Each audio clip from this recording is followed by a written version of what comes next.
Fala pessoal, muito boa noite, tudo bem com vocês? Carlos Cripto na área, começando mais uma análise aqui no nosso canal. Hoje, dia 6 de novembro de 2024, agora são aproximadamente 7h53 da noite, nesta quarta-feira, começando pelo resultado eleitoral da presidência nos Estados Unidos, confirmado Donald Trump eleito novamente como presidente. Um dia bastante importante para toda a comunidade cripto. Todos nós sabemos que Trump é um ferrenho defensor da tecnologia utilizada pelas criptomoedas e sinalizou em seus comícios a intenção de aplicar tal tecnologia, né, através das finanças descentralizadas. Então, hoje é um dia que começa um novo marco, iremos acompanhar grandes transformações, oportunidades irão surgir e cada vez mais o mercado cripto tende-se a consolidar pelo planeta, tá? Começando lá pelos Estados Unidos e posteriormente caminhando aí para outros países. Então, pessoal, um dia bastante positivo, toda a comunidade comemorando a vitória do republicano. E obviamente a gente tenta ser apartidário aqui nas análises, mas a gente, obviamente, a gente vai querer, né, um candidato que apoia, né, a nossa visão, aquilo que a gente acredita, aquilo que a gente vê como um eventual potencial. E Donald Trump foi o candidato que mais sinalizou, né, em relação a toda a comunidade, né, de investidores de criptomoedas. Então, um dia bastante alegre para todos. Não só existem outros fatores nas quais as pessoas queriam, né, a sua vitória, mas acho que não é válido aqui a gente entrar nesse assunto. Então, pessoal, todos os mercados atuando de forma positiva, forte, alta, Dow Jones subindo 3,57, S&P 2,53 e Nasdaq, a bolsa de tecnologia, 2,93. Bitcoin é a mesma coisa, chegou a subir 10% no dia de hoje, nesse momento subindo 9,2%. É uma paulada no dia de hoje, pessoal. Próximo aí dos 75.820 nesse momento a mercado. Então, vamos analisar o que rolou de ontem para hoje e as perspectivas aí para o final da noite até a análise de amanhã. Então, pessoal, a gente fez a análise aqui nessa região, inclusive eu apaguei, né, o suporte aqui, né? Eventualmente a gente estava trabalhando aqui nessa região, a gente identificou a mudança de engrenagem, né, do que vinha a estrutura de preço. Nós tínhamos topos descendentes, fundos descendentes. E aí a gente percebeu a alteração, né, com topos cada vez maiores e fundos também. Ou seja, se eu tinha uma engrenagem descendente, eu passei a ter uma engrenagem ascendente. Tá? Então isso foi compartilhado na análise. Ao mesmo tempo, fizemos um voo de codorna nessa região dos fundos aqui e a gente identificou os compradores cada vez mais agredindo o preço para que se mantivesse acima dos níveis anteriores, então cada vez mais alto aqui e posteriormente, né, às 9 horas, horário de Brasília, foi a hora que começou, desculpa, foi a hora que começou a contabilização dos votos lá nos Estados Unidos. E aí, logo no início, o candidato republicano saiu na dianteira com diversos delegados em relação à outra candidata e o mercado foi assumindo riscos, compradores adquirindo lotes, comprando, agredindo o preço.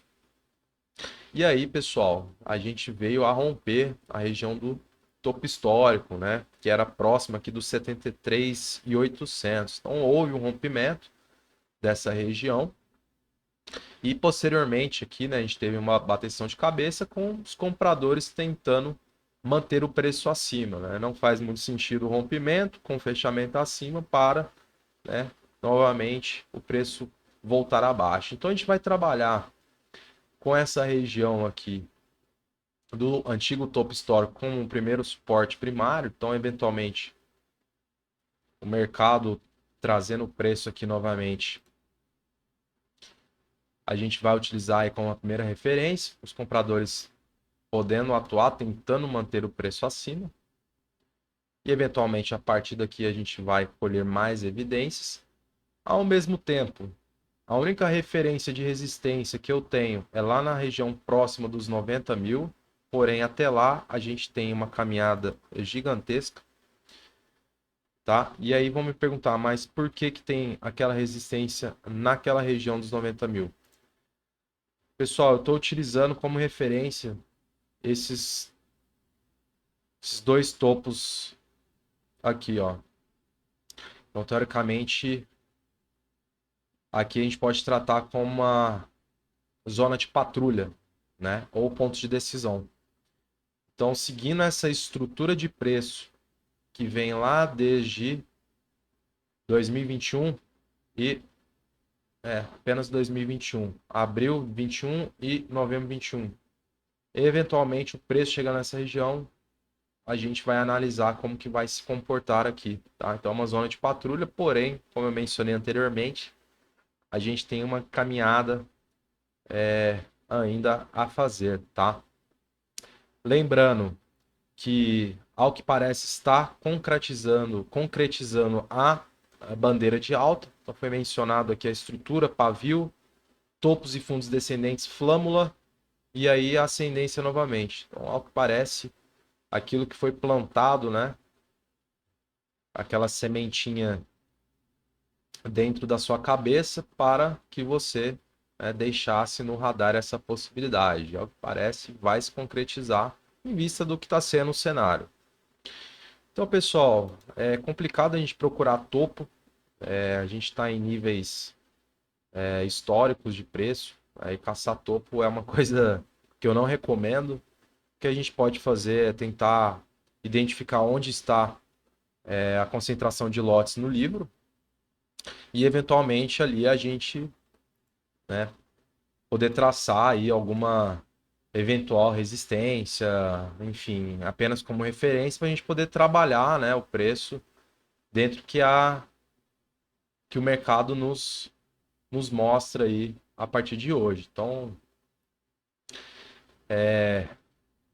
não tem muito o que fazer nesse momento, a gente está em níveis históricos, né? A gente vai ter que trabalhar com aquilo que a gente tem, essas regiões aqui, primária, secundária, e eventualmente analisando o livro, beleza?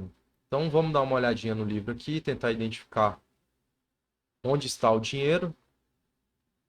A gente percebe um livro bastante diluído, principalmente pelo lado dos compradores. A gente não vê nesse momento a acumulação de lotes, que é os níveis de preço que estão sendo compartilhados na tela.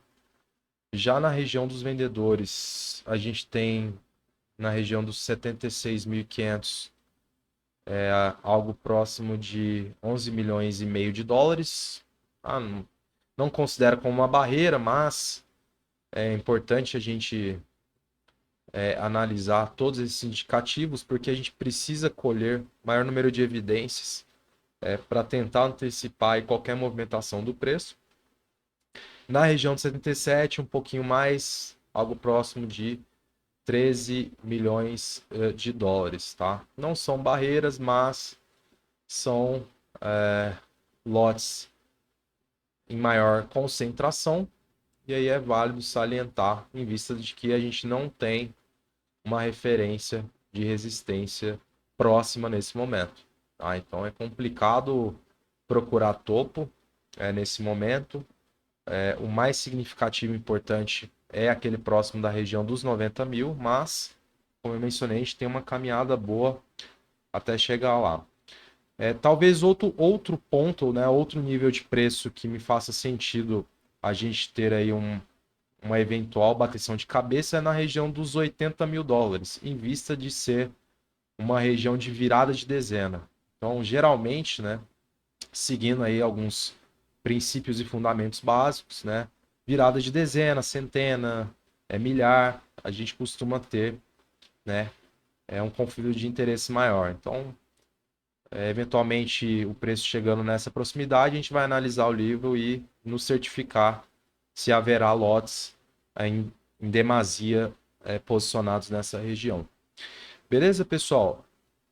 Voltando para o gráfico aqui, analisando o diário,